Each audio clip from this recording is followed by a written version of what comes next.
I never thought betrayal could arrive with a soft chime. That morning, as I poured myself a cup of tea, my phone lit up on the counter. One notification, one number. And just like that, my breath froze. 12,000 withdrawn. The screen blurred as my hand shook. I wiped my glasses, hoping I had misread the digits, but they remained there, bright, merciless. A lifetime of careful saving, gone in a blink. The tea trembled in my cup, sloshing onto the saucer, staining the tablecloth with a brown crescent. I dialed the bank with clumsy fingers. The automated voice droned, keys clicked, papers shuffled in the background. Finally, a young man came on the line. His tone was polite, clinical, detached, as if he were reading from a script. Yes, Mrs. Johnson, the transfer was authorized under the name Emily Johnson. Does that sound familiar to you? My knees nearly gave way. Emily, my granddaughter, the girl I had raised like a second daughter when her parents' marriage dissolved. The girl I once sewed Halloween costumes for, who used to fall asleep in my lap while I read her fairy tales. I pressed the phone tighter to my ear, whispering, "Emily?" I called her immediately. The line rang twice before she answered, voice brisk, unashamed. "Grandma?" I swallowed hard. My throat felt scraped raw. "Emily, did you take my money?" Her reply came smooth, almost casual, like a teenager explaining why she had borrowed a sweater. "Grandma, you don't need it. You're not traveling anywhere. I just wanted to see Paris, to stand in the Louvre even just once." The audacity, the cruelty wrapped in sweetness. My heart pounded so loudly I could hear it in my ears. I looked around my quiet kitchen, the ticking clock on the wall, the faded curtains swaying in the draft, the half-eaten toast now turning cold. Everything felt suddenly foreign, as though my own home had betrayed me too. I gripped the wooden edge of the table, nails digging into the grooves I had polished for years. A hot flush rose to my cheeks, then drained, leaving me cold. My voice cracked. "Emily, that was my savings. Do you realize what you've done?" Silence for a beat, then a sigh, impatient, dismissive. "You've had your life, Grandma. Let me have mine." The words struck sharper than any blade. My legs trembled, and I sank into the chair, clutching the phone like it weighed 1,000 pounds. For decades, I had worked in the hushed halls of the Metropolitan Museum of Art, restoring the cracked canvases of centuries-old masters. I had steadied my hands through fatigue, hunger, and grief, painting in microscopic strokes to bring life back to forgotten colors. I thought if I could keep a brush steady enough to mend a Renaissance Madonna's fading face, I could hold together a family. But in that moment, I realized I had preserved every detail of the past, yet failed to safeguard my own present. And the worst part, she sounded so certain that I didn't matter anymore. I set the phone down. My chest rose and fell in short bursts, as though the room had shrunk around me. The refrigerator hummed. A neighbor's dog barked in the distance. Life went on as usual, but inside me, something cracked beyond repair. A single thought seared itself into my mind. I spent a lifetime guarding the brushstrokes of history, yet I couldn't guard myself against the greed of my own blood. I spent nearly 40 years in rooms without windows, where the only light came from sterile lamps suspended above ancient canvases. The air was always cool, never above 65 degrees to protect the fragile pigments. My fingers, gloved in cotton, hovered millimeters above cracked paint. Hours turned into days, days into years, as I leaned over masterpieces that had survived wars, floods, and centuries of neglect. People used to ask me if restoration was boring. How could they understand? Each flake of paint I secured, each faded line I coaxed back to life was a resurrection. To me, every canvas was a heartbeat revived. I could sit motionless for 10 hours, bent over a square inch of color, and still feel I was doing sacred work. My colleagues at the Metropolitan often teased that I treated paintings like family. Maybe that was true. Perhaps that's why I clung so fiercely to Emily when she came into my care. She was only 7 when her parents split. I remember the night Rachel, her mother, showed up at my door, eyes red, mascara smudged, suitcase in one hand, and Emily's little backpack in the other. Rachel said she couldn't manage. She needed space. Space, as though a child were clutter. I didn't think twice. Emily's bed was made that same evening, fresh sheets tucked tight, a stuffed rabbit waiting on the pillow. From then on, I was more than just grandma. I was nurse, teacher, guardian, and silent witness to every scraped knee and failed math test. Money was always tight. My salary as a restorer was steady but modest. Still, I managed. I skipped vacations, mended my own clothes, and cooked simple meals of lentil soup and homemade bread. What I saved, I tucked away into a wooden box oak with a brass latch that I kept in the back of my closet. Inside lay my bank book, letters of deposit, and the neat record of my future. That box became my private shrine. I polished it once a month, the way I polish frames in the museum. Whenever I opened it, I felt the same reverence I felt before a centuries-old canvas. It wasn't just money, it was time, sacrifice, hours of aching back and tired eyes translated into numbers on a page. Over the years, I dipped into that fund not for myself, but for Emily. In 2010, when she was hospitalized for appendicitis, I wrote a check for $2,000 to cover the bills. Insurance refused. I remember standing in the hospital corridor, the sterile smell of disinfectant stinging my nose as I signed my name on the dotted line. Emily was curled in bed, pale but smiling, and I thought, every penny is worth this smile. Later, when college acceptance letters arrived, I withdrew $8,500 for her first-year tuition gap. She cried, hugged me tight, and whispered, "I'll pay you back, Grandma, I promise." I told her not to worry. What I didn't say was that I had patched so many cracks in paintings. I knew some promises would always flake away. Still, I hoped. Hope was my most dangerous habit. Years passed. I replaced her first car's tires when she drove too recklessly. I paid for braces when Rachel said it was too expensive. I even slipped her cash during holidays so she wouldn't feel embarrassed among her friends. Each withdrawal felt like chipping a corner off my own canvas, but I told myself it was for love. And love, I believed, was worth any sacrifice. Looking back, I wonder if I was blind or simply unwilling to see. There were signs, little comments Emily made, the way she sometimes treated my house like a hotel, her impatience when I spoke of the past. Once, when I mentioned how hard I had worked at the museum, she laughed lightly and said, "Grandma, you've spent your whole life fixing old stuff. Doesn't it get depressing?" I laughed with her at the time, but the words stayed like a smear of varnish that refused to lift.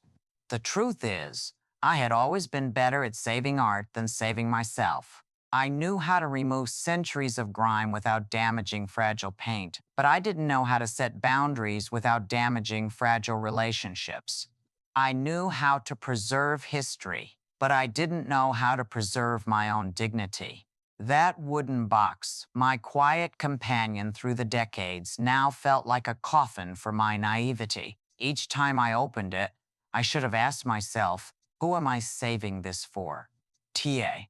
I thought I was creating security, a cushion for medical bills, perhaps even a small trip in my retirement. Instead, I had built a treasure chest for others to plunder. When Emily stole that money, it wasn't just dollars she took. She cracked open the very frame of my life, tore the canvas I had spent years painting with sacrifice.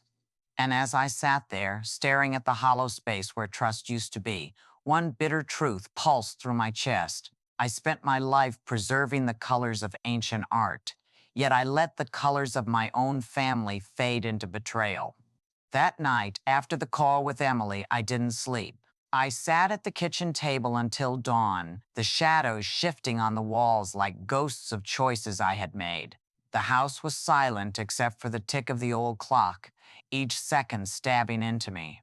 In front of me lay the wooden box, its brass latch open, its belly emptied of the savings I had guarded for decades. Once, That box had been my sanctuary. Now, it felt like a hollow coffin, mocking my devotion. I pressed my hands against the cool oak surface, fingertips brushing the scratches etched from years of being moved, polished, and opened with reverence.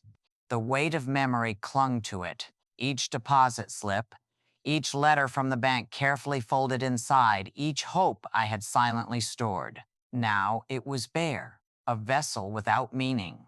The truth hit me with the force of a hammer. I had spent years stitching together broken canvases, breathing life into fragments of art others had abandoned. And what had I done with my own life? I had patched over betrayals, painted over neglect, restored people who never asked to be restored, people who were more than willing to tear me apart once I had served my purpose.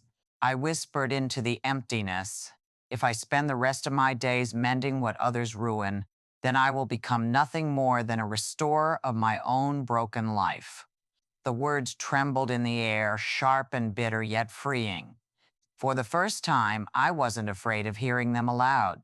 I straightened my back, wiped my swollen eyes, and reached for the stack of papers on the counter, bank forms, account numbers, login slips. My hands, trained to handle centuries-old pigments without shaking, moved with a clarity I hadn't felt in years.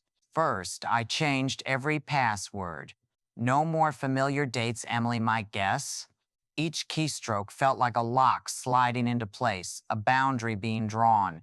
Then, I called the bank to freeze old cards and issue new ones. I spoke firmly, correcting the clerk when she hesitated, refusing to be brushed aside with bureaucratic pleasantries. Security is paramount, I told her, my voice steady. From this moment on, no one touches my accounts but me. As the call ended, I closed my eyes and let out a long, unsteady breath. My pulse slowed. The room felt different, as though its walls had shifted slightly to make space for me, not for them. Finally, I turned back to the wooden box. Its lid still gaped open, empty like a wound. With both hands, I lifted it, heavier than ever, though there was nothing inside. I stared at it for a long moment. This box had been my frame. Within it, I had placed the portrait of my life, the sacrifices, the love, the endless patience. But every painting has an end. Every masterpiece must be sealed when it is complete. With a firm motion, I slammed the lid shut. The brass latch clicked, sharp and final, like the snap of a frame locking a finished canvas. I whispered, not to Emily, not to Rachel, not even to the house, but to myself. I am no longer the keeper of treasures for others to squander. I am no longer the silent guardian of what they do not value. I am done restoring their chaos. Echo of the latch filled the room, resonant, almost holy. For the first time in years, I felt the faint outline of freedom pressing against my ribs. It was terrifying. It was exhilarating. I touched the box once more, then slid it to the far end of the table, away from reach, away from ritual. It would stay closed. Its purpose was over. The decision had been made. I was no longer the woman who stitched herself invisible in order to hold everyone else together. I was something new, unsteady but determined. And in that fragile dawn, as the first light broke through my curtains, I told myself one last truth. I am not the craftswoman who preserves heritage for others to squander. Not anymore. The knot came late in the afternoon, just as the sun slanted across my living room, igniting the dust motes into tiny sparks. I already knew who it was before I opened the door. Rachel stood there, lips lacquered crimson, heels clicking against the porch tiles as though she were walking into a courtroom. Beside her was Emily, arms folded, chin tilted upward with the practiced insolence of youth. In Rachel's hands was a neat folder of papers, the edges crisp, as though perfection on paper could disguise the rot beneath. "Mother," Rachel began, her voice syrupy and sharp all at once, "we thought it best to handle this face to face." I stepped aside silently, letting them enter. The air around them carried perfume and tension. Rachel strode straight to the dining table, laying down the folder as though it were a royal decree. Emily dropped into a chair, drumming her nails against the wood, avoiding my eyes. Rachel opened the folder with a deliberate flick, pulling out a sheaf of documents. All you need to do is sign these, Mother. Just a formality. Power of attorney. I'll take care of your accounts. Make sure you're comfortable. It's safer this way. Her eyes scanned me, as if measuring whether the hook had already caught. I took a slow breath, steadying my hands on the back of a chair. Rachel, I said, my voice low but firm, I spent 40 years restoring paintings 2 centuries old. Do you really think I can't recognize a cheap forgery when I see one? Rachel's painted smile faltered for a fraction of a second. She pushed the papers closer. It's not a forgery, it's protection. You're getting older. Mistakes happen. Banks are ruthless. Emily snapped her gum, her impatience spilling into words. Just sign it, Grandma. Stop being so stubborn. My gaze shifted to her. You think this is stubbornness? This is survival. You've already stolen from me once, Emily. You think I'll hand you the keys so you can ransack the rest? Her cheeks flushed. She leaned forward, eyes flashing. You're so selfish. You've had your life. Why can't you help me live mine? The words rang through the room, cruelly familiar, echoing the phone call that had shattered me days earlier. Rachel placed a hand on Emily's arm, but her voice sharpened, turning the knife. Selfish, yes. Hoarding money you'll never use while your family struggles. Do you know what people will say, Mother? That you abandoned your own granddaughter. I let the silence stretch, heavy, suffocating. Then I spoke slowly, clearly, every syllable deliberate. No, what people will say is that I finally stopped being everyone's purse, that I finally remembered I was a person. Emily pushed back from the table, the chair screeching against the floor. I can't believe you. After everything you've preached about family, my hands curled into fists, not with rage, but with certainty. Family doesn't steal. Family doesn't forge. And 105 asn't into this. Family doesn't come to your house with lawyers' tricks and venom disguised as love. Rachel's tone sharpened, brittle as glass. If you don't sign, we'll have no choice but to take legal action. Do you really want this dragged into court? I met her gaze. The years of exhaustion, sacrifice, and silence burned into something harder, steadier. If that's the path you choose, Rachel, then I will meet you there. I am not afraid of truth. Her lips parted, ready to spit another poisoned line, but I raised my hand, silencing her. Enough. I walked to the table, lifted the folder, and shut it with a firm slap. The sound echoed through the room, louder than any gavel. Do you know what a frame is, Rachel? A frame holds beauty, protects it, gives it dignity. But without respect, even the finest frame is just wood nailed together. I stepped closer, my eyes never leaving theirs. For too long, I let myself be the frame for your ambitions, for your excuses, for your greed. That ends today. Rachel's face hardened. Emily's eyes welled, though whether with shame or fury, I couldn't tell. I placed the folder back into Rachel's stunned hands, forcing her fingers closed around it. Then I straightened, feeling the strength in my spine I hadn't felt in years. I am no longer the frame for anyone to hang their ambition upon. The words landed in the air like a final brushstroke across a canvas. Irreversible, undeniable. It began with an envelope slipped under my door one gray morning. Heavy, official, stamped with the county court seal. My hands trembled as I slid it open with a kitchen knife. The words leapt from the page like barbed wire. Petition for guardianship. Rachel was petitioning the court to declare me financially incompetent. If granted, she would gain full control over my accounts, my property, my decisions. My knees buckled, and I gripped the edge of the counter to keep from falling. The room seemed to tilt. So this was how far she was willing to go. Inside the packet was their so-called evidence. A power of attorney with my signature scrawled across the bottom. I stared at it until my vision blurred. It was my name, but not my hand. The loops were wrong, the pressure uneven. I had spent a lifetime studying brushstrokes finer than a hair. Did Rachel think I couldn't spot a forged line in my own name? For hours, I sat in silence, the papers spread before me like a battlefield. Rage burned low in my stomach, but so did something colder fear.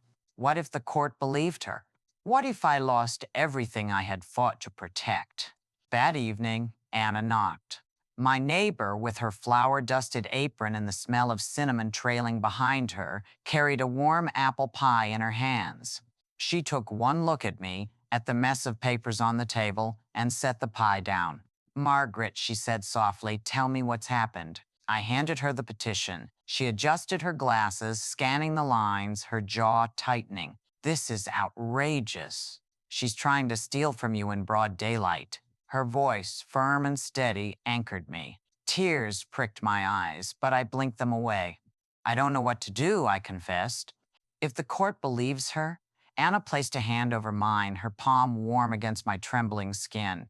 "Listen to me. You spent your life saving canvases others thought were lost. I watched you restore a painting that looked like a rag, and you brought it back to glory. If you could do that, Margaret, then you can save yourself. This time, you are the masterpiece." Her words lodged in my chest, heavy and true. The next day, I made an appointment with an attorney. That's how I met Mr. Carter. He was in his 50s, tall, with silver hair and eyes that carried the calm of a man who had seen every trick in the book.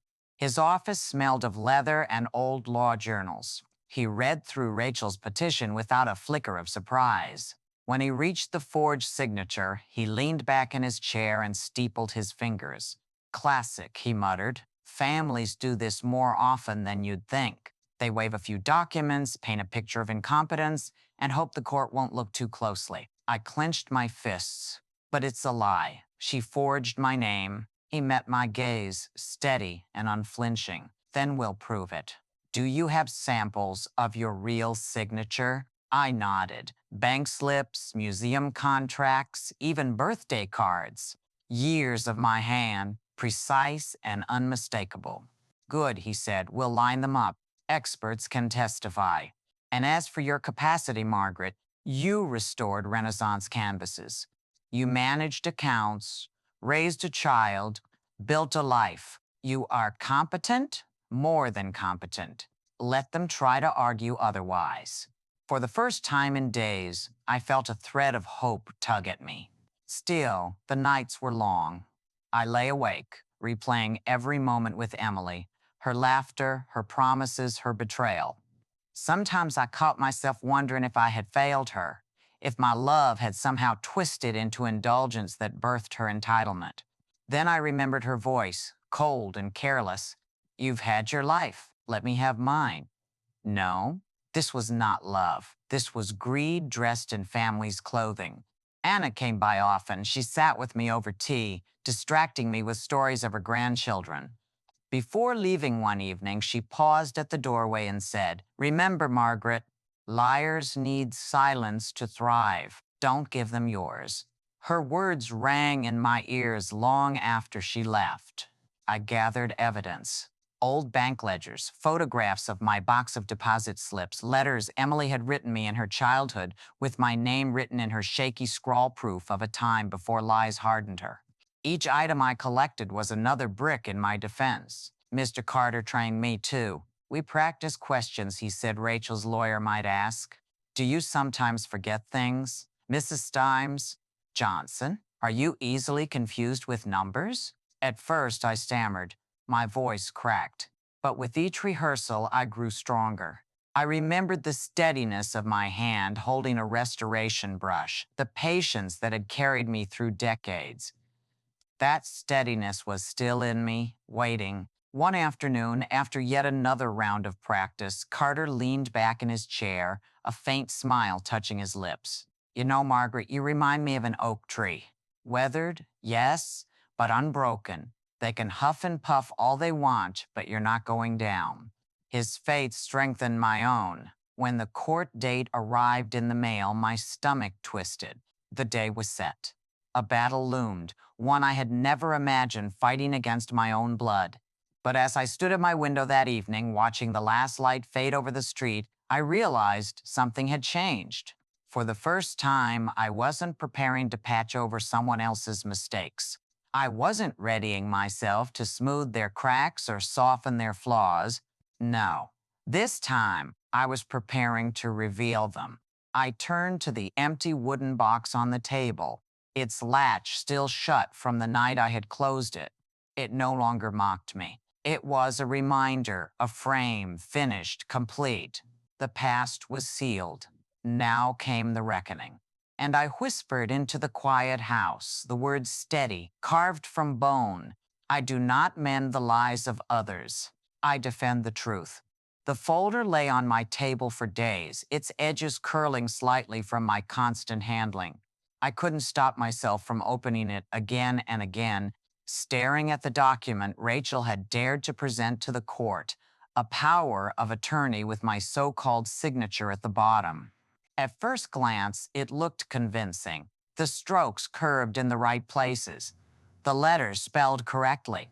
To the untrained eye, it might have passed without question. But I was no untrained eye. For 40 years, my life had revolved around detail. A flake of ochre on the edge of a saint's robe, the faint fracture of varnish across a sky, the exact pressure of a brushstroke made by a painter long dead. My eyes had been sharpened to see what others missed. And now, those same eyes turned to the fraud before me. I spread the forged paper beside old documents of mine, a museum contract from 1995, a letter I had written to Emily on her 12th birthday, bank slips with my meat initials in blue ink. My real hand stared back at me from the page. The differences screamed. The forged J in Johnson looped higher than mine ever had. The pressure on the downstrokes was uneven, as though the pen had hesitated. Worst of all, there was no rhythm. Writing, like painting, carries the rhythm of the soul. Mine was steady, patient, deliberate. This one stuttered. I felt a chill travel down my spine. My hands trembled not from weakness but from fury. I lifted the page closer to the lamp, the light glaring against the ink. They thought I wouldn't notice, I whispered. My fingers clenched around the edge of the paper until it crumpled. For a moment, I was back in the restoration room holding a torn canvas under the light, recognizing the damage for what it was. Not an accident, but vandalism. Except this time, the vandal was my own family. I forced my breathing to steady. Fury alone would not save me. Evidence would. I laid the forged document flat, smoothed it out carefully, then photographed it alongside my genuine signatures. I labeled the files, printed copies, tucked them neatly into a folder of my own. As I worked, the trembling in my hands disappeared. A new clarity settled over me. For the first time since this nightmare began, I felt the faint thrill of power. I sat back, staring at the evidence I had gathered. I thought of Emily, of the girl who once traced letters in chalk on my driveway, learning how to write her own name. And now, this. My chest ached, but my resolve hardened. I could not restore her to innocence. I could not paint over the cracks she had carved into my heart, but I could reveal the truth. I closed the folder with a decisive snap, slid it into my bag, and whispered into the quiet room. They forged my name, but they cannot forge my will. I will not mend their lies. I will expose them. The courthouse smelled of polished wood and stale paper. As I stepped inside, my heels clicked against the marble floor like a metronome, steadying my nerves. I clutched my folder of evidence to my chest, the edges digging into my palms. It felt less like paperwork and more like a shield. The courtroom itself reminded me of a gallery. Rows of benches stretched back like frames on a wall, each filled with faces, curious, judgmental, detached. The judge's bench loomed high, a massive oak structure that could have belonged in a cathedral. To me, it was not unlike the altar where I had once placed fragile canvases to be restored. Here, instead of pigments, there would be words. Rachel sat at the plaintiff's table, immaculate in a navy suit. Her lips, painted a blood red, curled faintly when our eyes met. Emily was beside her, restless, chewing her lip, avoiding my gaze. Their lawyer, a sleek man with a gleaming tie pin, shuffled papers, his confidence radiating like cheap cologne. Beside me sat Mr. Carter, calm, precise. His gray hair gleamed under the fluorescent lights. He tapped his pen against his notebook in a rhythm I found oddly reassuring, as if he were conducting the day's events in his head. When the judge entered, we all rose.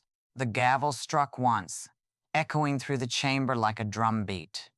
My pulse joined it, steady but strong. The proceedings began. Rachel's lawyer launched into a monologue, painting me as frail, forgetful, incapable. His voice dripped with practiced pity. He described me as a vulnerable senior clinging to independence she no longer possesses. Rachel followed. She dabbed at her eyes with a handkerchief, her performance almost flawless. My mother-in-law is dear to me, she said, her voice quivering just enough. But she's not the same anymore. She forgets things, she confuses dates, misplaces money. We only want to help her protect her from herself. Lies, each one laid carefully like brushstrokes in a forgery. I clenched my hands under the table, nails biting into my palms. The urge to shout burned in my throat, but Carter laid a steadying hand on my arm. Wait, his touch said. Let them paint their picture. Then we will reveal the cracks. The judge turned to Rachel's lawyer. Your evidence? With a flourish, he produced the forged power of attorney. He held it high, then laid it on the evidence table as if placing a masterpiece before the court. Signed by Mrs. Johnson herself. Proof she entrusted financial authority to my client. I inhaled sharply, my breath caught in my chest. That paper carried my name, but not my soul. Carter rose. His voice was calm, smooth, yet edged with steel. Your Honor, we dispute the authenticity of this document.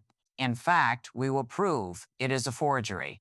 He called the first witness, a handwriting expert. The man displayed enlarged comparisons of my authentic signatures, bank slips, museum contracts, even birthday cards. He pointed out the differences, the rhythm, the slope, the hesitation marks. His testimony was clinical, undeniable. Rachel's lawyer objected, tried to dismiss it as variations of age, but the judge's frown deepened, a crack in their canvas. Next came the pharmacist from down the street.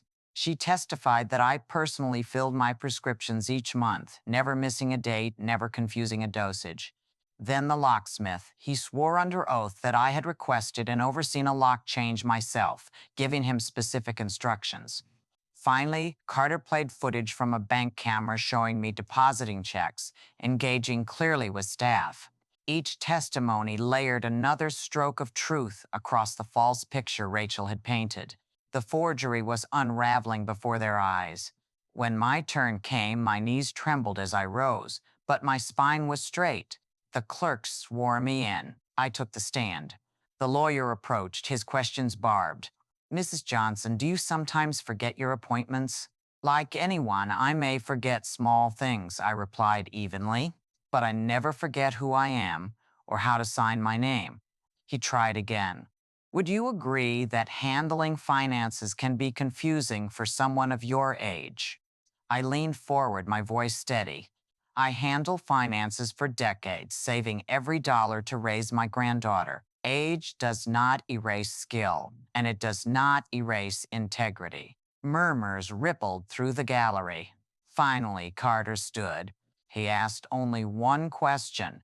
Mrs. Johnson, is there anything you'd like the court to hear in your own words? I gripped the edge of the witness stand. My voice rose, filling the chamber. I am not a cracked canvas waiting for someone else to mend me. I am not fragile pigment destined to fade. I am Margaret Johnson. I restored the faces of saints painted hundreds of years ago. I restored skies torn by time and storms. And I will restore my own dignity. I am whole. I am capable. I know who I am, and I will not be erased. Silence followed. Even Rachel's lawyer looked momentarily stunned. The judge's gavel struck. His verdict was brief, but every word rang like a symphony. The petition is denied. The power of attorney is declared invalid. Mrs. Johnson retains full authority over her affairs. The words washed over me like light flooding a dark gallery. My chest rose, air filling spaces I hadn't realized were empty. Rachel's face blanched, her lips pressed tight. Emily buried her face in her hands. Carter touched my shoulder lightly. "It's over," he whispered. I nodded, tears blurring the wood and faces before me. But they were not tears of defeat. They were the colors of freedom bleeding into a canvas I thought had been ruined. And as I stepped out of that courtroom into the bright afternoon sun, one truth crystallized within me. For the first time, I felt I was not merely a restorer. I was the artist of my own life. The courthouse doors shut behind me with a hollow thud, and for the first time in months I could breathe. The air outside felt sharper, almost too clean, as though the world itself had been scrubbed of a film I hadn't known was there. People passed me on the steps, strangers, hurrying to their own battles, their own verdicts, but I stood still, clutching my bag like an anchor. I had won. The judge's words still echoed in my ears louder than the gavel itself. Petition denied, full authority retained. W.A. A victory carved into the official record. And yet, as I made my way home, a strange emptiness shadowed me. The triumph I expected, the jubilant relief was muted, hollow.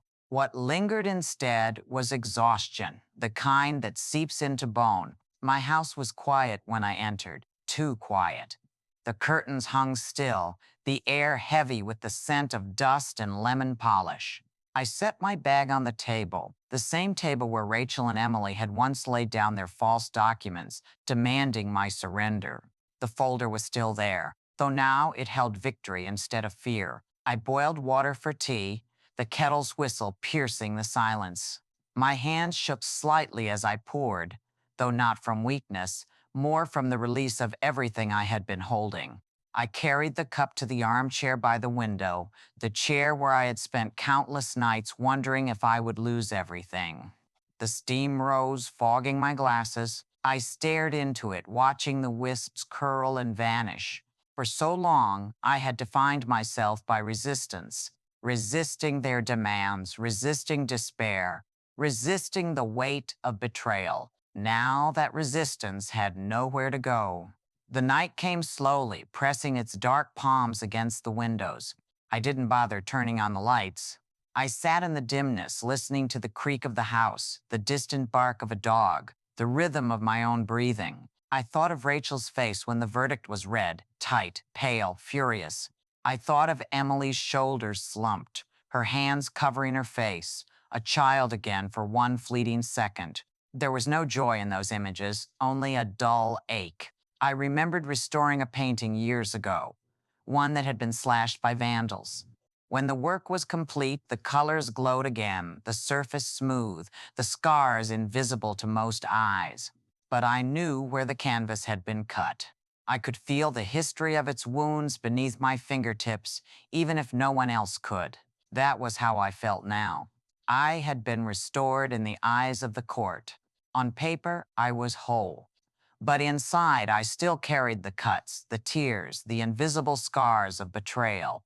The hours stretched. Midnight came and went. The clock ticked, each sound louder in the silence. I lay in bed but could not sleep. My body ached for rest, but my mind refused to quiet. I replayed the trial in my head. Rachel's false tears, the forged signature, Carter's steady defense, my own words on the stand. Each memory circled back to the same haunting thought. I had survived, but at what cost? Chairman, near dawn, I rose and padded barefoot to the kitchen. The wooden box sat on the counter, its brass latch glinting faintly in the half-light.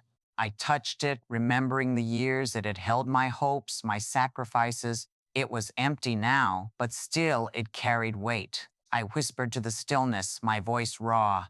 I won, but freedom, I realize now, is the true masterpiece. The words hung in the air, soft yet undeniable. And for the first time since the nightmare began, I felt not just like a survivor, but like an artist staring at a blank canvas, frightened, yes, but also ready. I sold the house on Elm Street that had carried so many echoes of my past footsteps, of a young Emily running down the hallway, the murmur of Rachel's voice dripping with disdain, the hollow silence of nights spent wondering if I would lose myself. When the realtor handed me the final papers, I signed them with a steady hand. No hesitation. The place had once been a sanctuary, but it had turned into a battlefield, and I no longer wished to live in ruins. With the money secured, I bought something smaller, a sunlit apartment perched on the edge of the Mediterranean. The moment I walked through its door, I was greeted not by ghosts, but by the salt, sweet scent of the sea. From my balcony, the horizon stretched endlessly, the waves glittering like shattered glass under the sun. It was a place not filled with history, but with possibility. At first, the silence unnerved me. No footsteps, no voices demanding, no phone ringing with accusations or pleas. Just the rhythmic hush of waves and the occasional call of gulls. But soon, that silence softened into a comfort, like a canvas waiting for the first brushstroke. I signed up for an art class in town, something I had always meant to do, but never allowed myself the time for. For decades, I had restored the visions of others. Now, at last, I would create my own.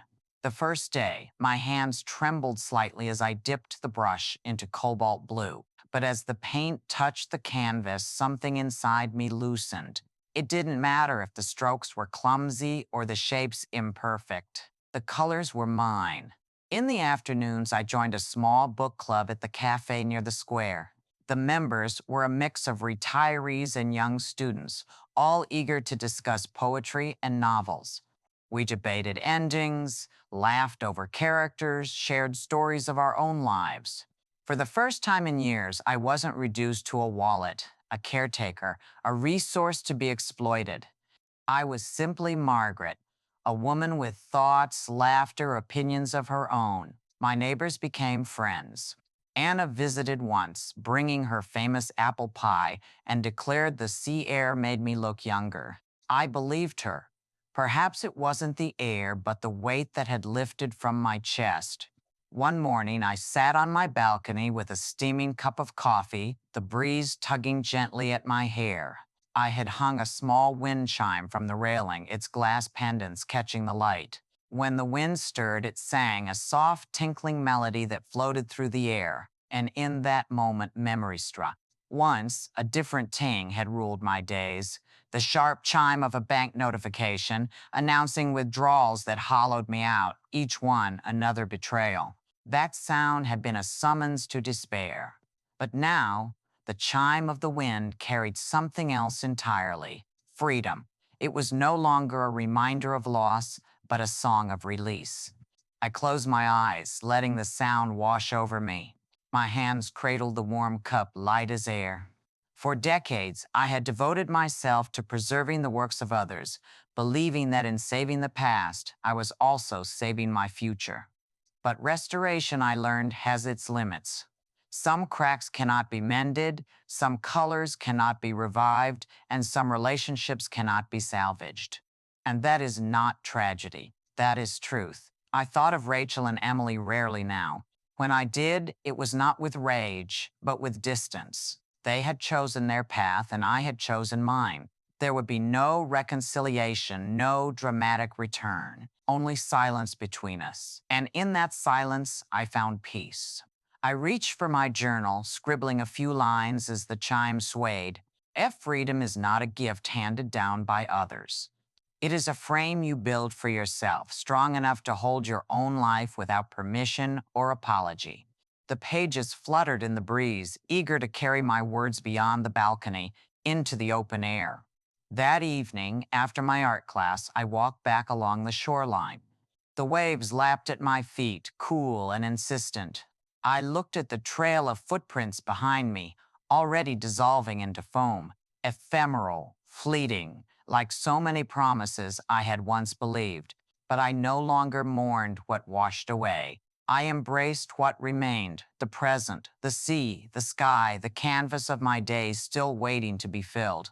And as the sun dipped low, painting the water in strokes of gold and crimson, I whispered to the horizon, to myself, to the years that still stretched ahead, I lost a greedy family, but I found a life of peace, like a book gently closed.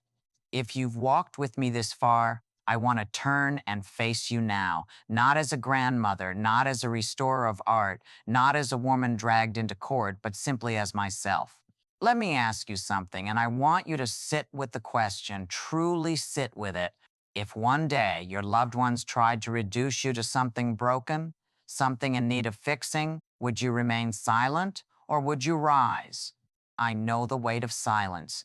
I carried it for years, hoping my love, my patience, my sacrifices would speak louder than words. They did not. Silence only made me invisible. Silence turned me into a frame for other people's ambitions. And I know the trembling that comes with rising, pulse, the sleepless nights, the fear that you might lose everything. But I also know the power that waits on the other side, the air filling your lungs when you finally claim your voice, the light that floods the room when truth breaks through the shadows. To rise is terrifying, but to remain silent is to vanish. So I ask you again, when that day comes, and for many of us it does, will you let yourself be erased or will you take the brush in your own hand? Thank you for staying with me until this very last page. Thank you for carrying my story in your eyes and your heart. The fact that you are still here means you understand, in some way, what it feels like to be taken for granted, to be betrayed, to be told you are less than you are. Let me tell you this, as someone who has lived it, you are worthy of love. You are worthy of respect. You are worthy of peace. No amount of money lost, no betrayal endured can strip that truth from you. If my story has given you even a spark of courage, I ask only this. Share it, pass it along. Let it land in the hands of someone who needs to know they are not alone, someone still trapped in silence, someone waiting for permission to rise. Because courage is contagious. And sometimes, all it takes is a single story to remind another soul that their voice matters, that their boundaries are sacred, that their life is their own to claim. This is not just my ending. It can be a beginning. For you, for someone you love, for anyone who has ever been treated like a possession instead of a person. So close this story gently, like a book set down after a long journey, then carry its echo forward. Share it so that others may find their own courage.